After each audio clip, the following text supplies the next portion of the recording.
그 어떤 10분보다 알찬 10분 뉴스 사이킥 하프타임 120만 요정 오윤혜 씨는 오늘 하루 안 계시고요. 이분과 함께 합니다. 김묘성 씨, 묘성 장군님 어서 오세요. 안녕하세요. 반갑습니다. 네. 지난 청취율 조사 기간 때 네. 뵙고 못 뵀는데 네. 덕분에 저희들이 압도적 1위 수성할 수 있었습니다. 제 효과 좀 보셨나요? 아이고 감사합니다. 프리하이킥 덕분이다. 아닙니다. 예. 처음부터 너무 까불었네요. 아유 아닙니다. 또 청취율 조사 축하드립니다. 네. 10월 둘째 주인가요? 부터 또 시작을 할 겁니다. 제가 10월 청취율 조사를 예. 못하는 거 아니냐라고 걱정을 하셨던 분들이 많은데 합니다.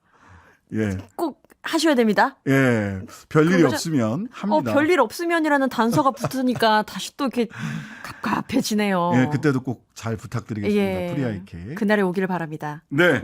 자, 그러면 김묘성 씨가 본 뉴스 어떤 게 있습니까, 오늘? 저희가 지금 오프닝에서 한 이야기와 좀 맞물려서 돌아가지 않을까 싶은데요. 네. 언론 이야기를 해봐야겠습니다. 저 조금 뜬금없는 이야기를 들어가지고 네. 경찰이 압수수색을 진행한다. 누구를 상대로? YTN 직원 3명에 대해서 압수수색 영장을 신청했다라는 거네요. 네네네. 많은 분들이 기억하실 텐데 지난번에 흉기난동 사건이 있었고 그 관련 보도에서 앵커의 뒷화면으로 그 방송통신위원장 이동관 방송통신위원장의 얼굴이 나갔었잖아요. 근데 방송사 입장에서는 이건 실수다라고 해서 사과까지 했었고, 사과했죠. 근데 이동관 방통위원장 측은 아니 이건 고의인 것 같은데라고 해서 지금 수사가 진행됐고 기업과 압수수색까지 진행이 된다라는 소식에 지금 뭐 지켜봐야 되는데요. 네. 압수수색 영장을 청구한 것은 지금 어쨌든 서울 마포경찰서입니다. 그렇죠. 서울 마포경찰서가 서울 서부지검에다가 영장 청구를 한 거고 영장 신청을 한 거고요. 그럼 서부지검이 판단을 해서 영장을 청구를 해야 되겠다 싶으면 서부지법 법원에다가 영장 네. 청구를 하게 되는 겁니다. 그러니까 지금 첫 단계에 들어간 건데 첫 단계고 두 번째 단계고를 떠나서 네. 다 사과하고 했는데 그렇죠. 그다음에 조사에도 다 응했더라고요. 심지어 PD와 담당자가 이미 4차례 정도 출석을 해서 받았대요. 그러니까요. 이것도 많은 거 아닌가요? 네, 그것도 많죠. 왜냐하면 이건 명예훼손 사건이잖아요. 명예훼손 사건 같은 경우, 특히 언론 명예훼손 사건 같은 경우는 증거가 딴 게 없어요. 당일날 방송된 방송분 내지는 언론 기사 이거면 증거가 끝입니다. 그걸 보고 문제가 있나 없나를 법리상 판단을 하면 되는 거예요. 네. 그다음에 사실상 이 보도를 하기 위해서 만약 오보인 경우 사실이 아닌 경우 사실이라고 믿을 만한 정황이 있었나 충분히 확인 취재를 했나 이런 건데 이거는 그런 의미가 있는 사건도 아니에요. 그냥 그렇죠. 배경 화면과 뉴스가 안 맞았다.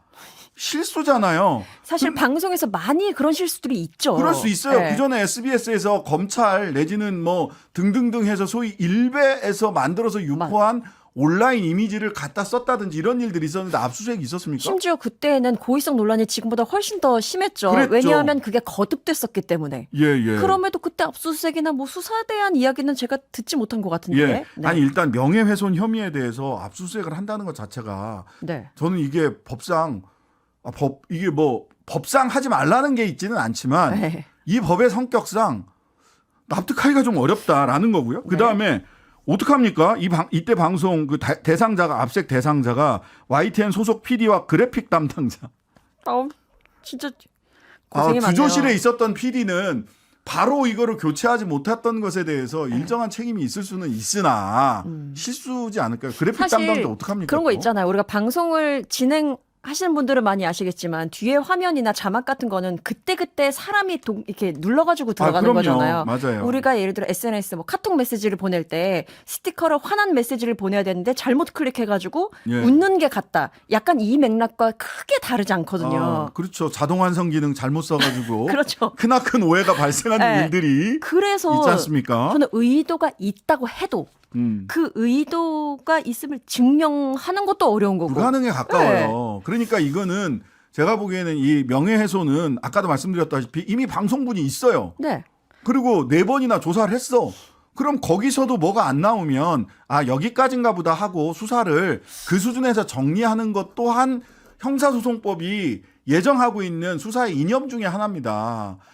빠르게 수사를 정리해줘야지. 안 그러면 피해자로 너무 오래 있단 말이에요. 너무 고통스러운 일이에요. 그러나 그거는 굉장히 상식적인 생각인 거고 그렇다면 상식선에서 벗어나는 경우가 참 많기 때문에 사실 지금의 상황도 그렇고 앞으로 압수수색 진행될 거야 안 될까요? 이거는 저는 뭐 압수수색 지금 검찰의 분위기로 보자면 법원에 청구를 하고 법원에서 기각하는 방식으로 갈 수는 있겠으나 모르죠. 또 뭐 법원도 그쵸. 그걸 받아들일지도 모르겠습니다만은 네. 그런데 이게요. 이거는 이런 방식으로 해서 새롭게 찾아낼 수 있는 게 뭐가 있을까? 고의를 입증할 거냐? 누구랑 공모를 했다라는 걸 압수수색을 통해서 입증을 할 수 있을 거냐? 별로 그럴 것 같지 않아요. 물론 뭐 핸드폰을 통해서 누구랑 공모한 사실을 찾고 싶을지는 모르겠지만 결과적으로 이것은 소위 칠링 이펙트, 이게 쪼그라들게 만드는 겁니다. 다들 조심해. 조심해. 네. 조심해. 이런 효과를 내는 게 아닌가. 저 옛날에 제 자막이 잘못 나간 적이 있어요. 제 이름이 김무성이라고. 김무성? 아니 그분 무대장? 제가 그래서 노력해줬습니다. 노룩을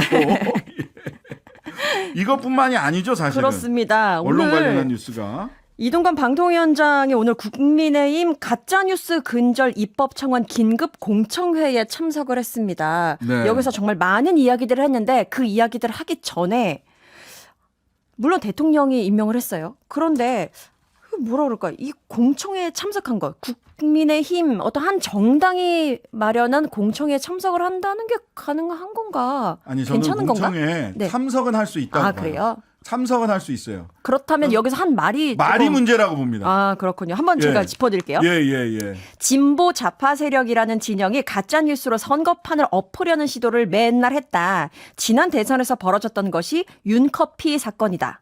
뉴스타파 보도로 인한 선거 공작 카르텔을 보면서 괴벨스가 탄식하고 있겠다라고 생각했다는 거예요. 갑자기 선전 이제 선동에 대한 이야기를 하면서 괴벨스가 지금 나가서 활약하면 독일의 제3제국을 만드는 것이 아니고 지구를 뒤엎겠구나라는 생각을 할 텐데 지하에서 안타까워하겠다라는 이야기를 했네요. 저는 네.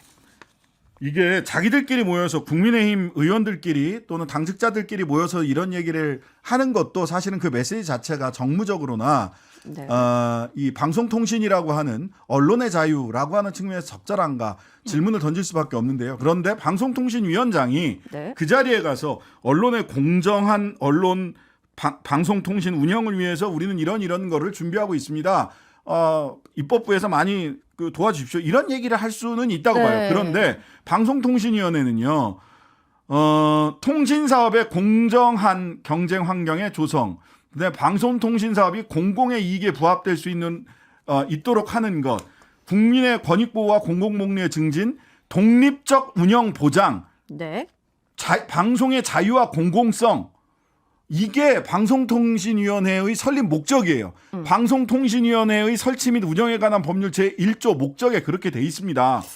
즉 독립성과 공공성, 중립성이라고 하는 것이 방송통신위원회 설치 목적이란 말이에요. 네. 그래서 독립된 기구로 만든 거고요. 그런데 방송통신위원장이 이 자리에 가서 저는 매우 사진 보면은요. 화기애애하더라고요. 화기애애할 뿐만 아니라 손잡고 거의 결의대회를 같이 하세요. 으쌰으쌰하는 결의대회. 그 독수리 육형제와 함께. 예, 독수리 육형제라고 장제원 의원이 네.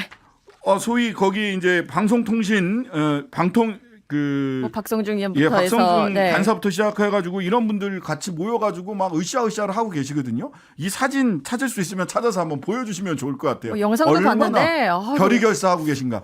방통위원장은 그러면 안 되는 겁니다. 방통위원회가 스스로 공정성과 독립성과 객관성을 스스로 포기하고 특정 정파의 수단이 되겠다. 라고 스스로 선언하는 거예요. 왜 이걸 부끄러운 줄 모르죠? 몰래 하라고 할 때 하더라도. 근데 어떡하죠? 카메라 앞에서 다 해버렸는데. 와, 결의결사했어요? 저 약간 여기서 제가 약간 딴지를 걸자면 네. 더 이상의 국기문란 사태가 없도록 최선을 다할 것이다. 당에서 힘을 모아달라. 저희는 심부름하는 견마지로를 다하겠다라고 강조했거든요. 견마지로 보면 이렇게 뜻을 찾아보니 윗사람을 위해 최선을 다하겠다, 충성을 다하겠다라는 거를 자신을 낮춰서 이야기하는 거란 말이죠. 방통위원장이 왜 그러게? 국민의힘의 견마지로를 다 합니까? 국민한테 하는 얘기겠죠. 예, 국민을 향해서 해야죠. 언론 자유를 위해서 견마지로를 다 하세요. 여기서 약간 견마지로 나왔는데 바짝 이렇게 서더라고요. 네, 그래서 한번 그러니까요. 누구의 이야기해봤습니다. 뭔지 모르겠습니다. 네. 시간 되나요? 다음 거 할 시간 되는지 모르겠네. 3번 뉴스는 잠깐만 언급할 수 있답니다. 잠깐만 언급하는 거면 지금 방송통신심의위원회입니다. 오늘 김만배 인터뷰 인용 보도한 방송사들 KBS, MBC, JTBC, YTN에 대해서 징계 최고 수위인 과징금 부과를 의결했다. 네. 근데 과징금 부과 언제 했나 보니까요. 2019년에 한 기자가 자기 목소리를 변조해서 허위 인터뷰를 내보낸 곳이 있거든요. 여기에 과징금을 부과한 적이 있는데 이거 들으시는 분이 어머 이거 그런 일이 있었어 되게 놀랍다라고 하시지만 지금 방송통신심의위원회에서는 그것보다 지금 훨씬 더 지금 사안이 중대하고 크다라고 봤다고 합니다. 방송통신심의위원회는요 정현주 전 방송통신심의위원장이 효력정지 가처분 신청했고 언제 돌아올지 몰라요. 그러니까 막 후딱후딱 하는 겁니다 지금. 또 그렇게밖에 안 보여요. 야권 추천위원 2명은 퇴장을 하고 여권 3인만이 의결을 했네요. 보자고요. 네. 자 3부에서는 용해인 손수저 두 분 만나보겠습니다. 오늘의 하프타임은 여기까지. 김민석 씨 네. 반갑습니다. 감사합니다. 반갑고 감사합니다. 하루 종일 기다려지는 진짜 시사. 평일 저녁 6시 5분 신장식의 뉴스 하이킥.